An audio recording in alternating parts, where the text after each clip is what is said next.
Bueno, vamos a entrar ahora en la cuarta parte, la penúltima, de la ética de Baruch Spinoza. El título es La servidumbre humana, o sea, de la fuerza de los afectos. Es decir, servidumbre humana quiere decir impotencia, y esto quiere decir que estamos dominados por nuestros afectos.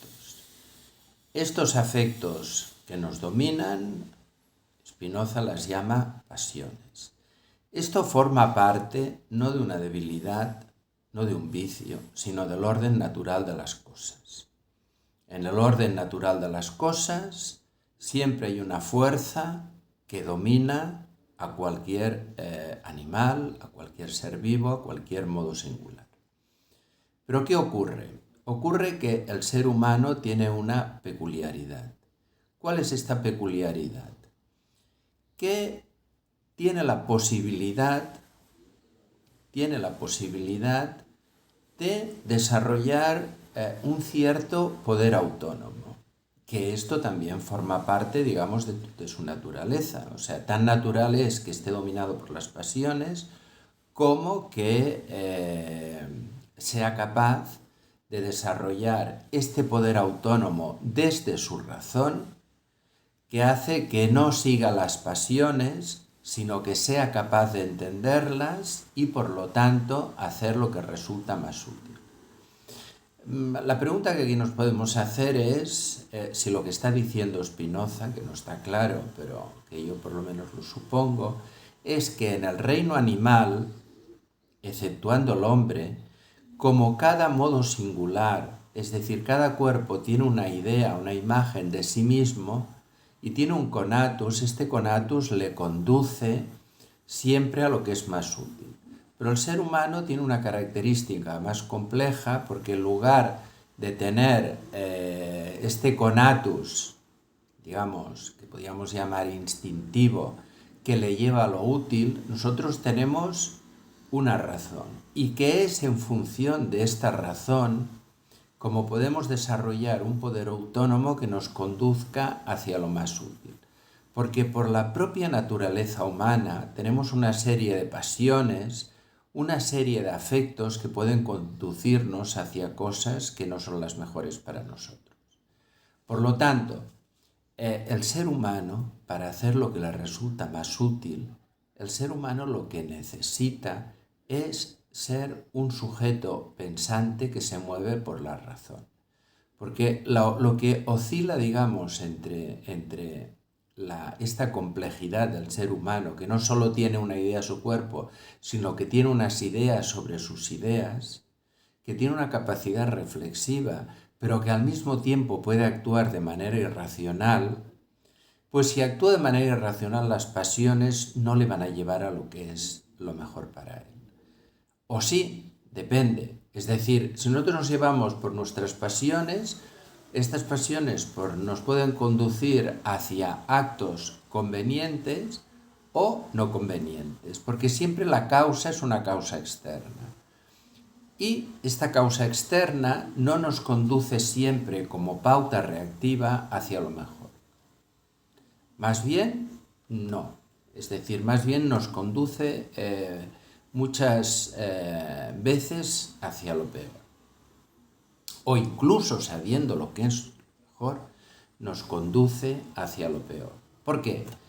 Porque los afectos de alguna manera nos dominan. Y la medida que nos dominan, los seguimos. A menos, vuelvo a decir, que tengamos una razón y, como dice aquí, una firmeza de carácter para que podamos hacer lo que nos dice la razón, que nos permita entender lo que es útil, lo que es conveniente para nosotros y hacerlo.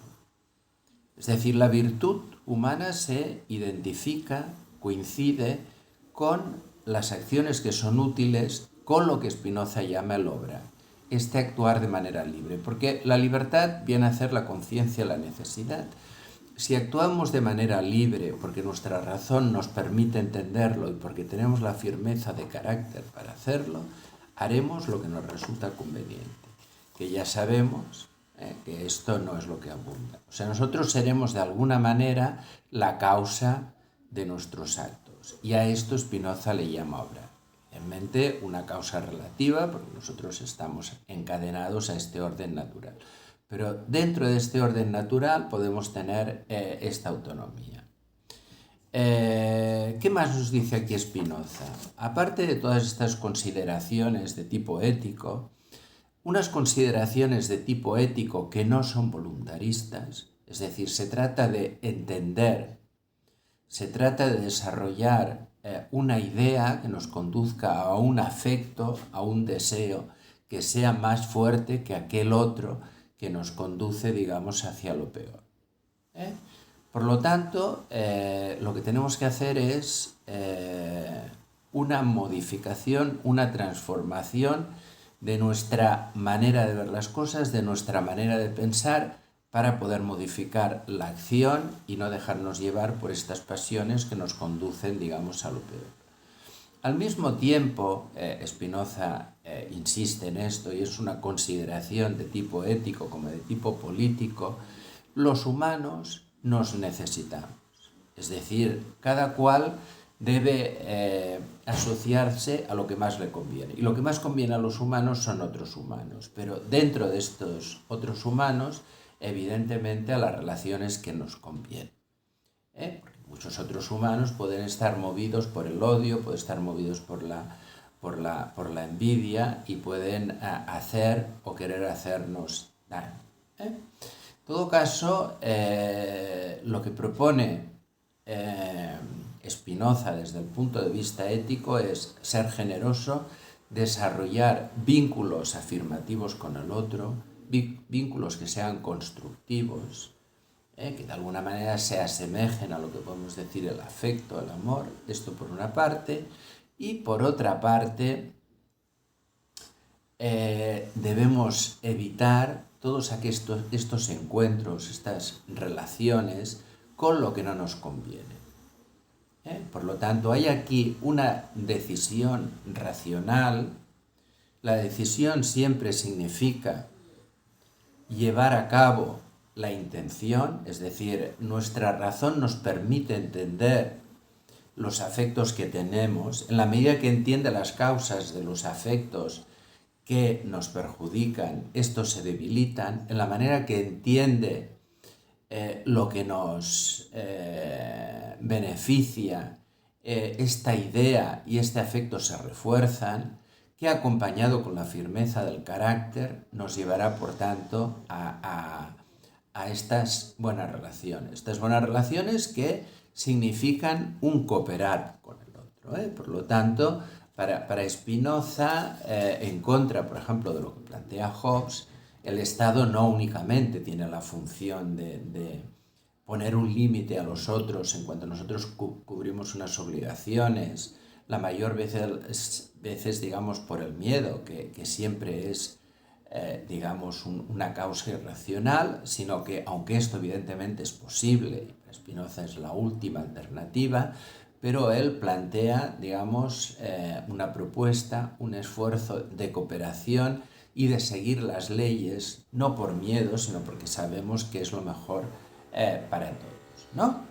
Por lo tanto, ¿qué es lo que tenemos que hacer los humanos para no seguir esta servidumbre, para liberarnos de esta servidumbre, para tener potencia, para tener alegría, para tener virtud y no para tener impotencia, para tener tristeza? ¿Qué es lo que tenemos que hacer? Lo que tenemos que hacer es utilizar la razón. ¿Para qué? Para entender las causas de nuestros afectos, para moderar, limitar los que sean negativos y contraponer otros que sean afirmativos, que nos lleven hacia lo útil, que nos lleven hacia unas buenas relaciones con los otros. Y, evidentemente, aquí hay una propuesta política por parte de Spinoza, que es el Estado de Derecho, pero entendido, digamos, desde una manera democrática. Democrática quiere decir cooperación, democracia quiere decir que no solo estamos con los otros para evitar que nos hagan daño a través de un pacto, sino que esta cooperación nos posibilita además que podemos aumentar nuestra propia potencia, unida, digamos, a la de los otros. Es decir, que la relación con los otros no es solo poner las condiciones para que no nos hagan daño a cambio de nosotros hacer lo mismo, sino potenciar esta cooperación, potenciar este vivir con los otros de una manera que sea útil y que además nos permita, digamos, mejorar muchas cosas. No estamos hablando de diluir la ciudadanía, de diluir el individuo en una comunidad, sino que estamos hablando de una sociedad, de una asociación de individuos que somos modos singulares, que hemos de ser al máximo de racionales y hemos de cooperar al máximo con los otros.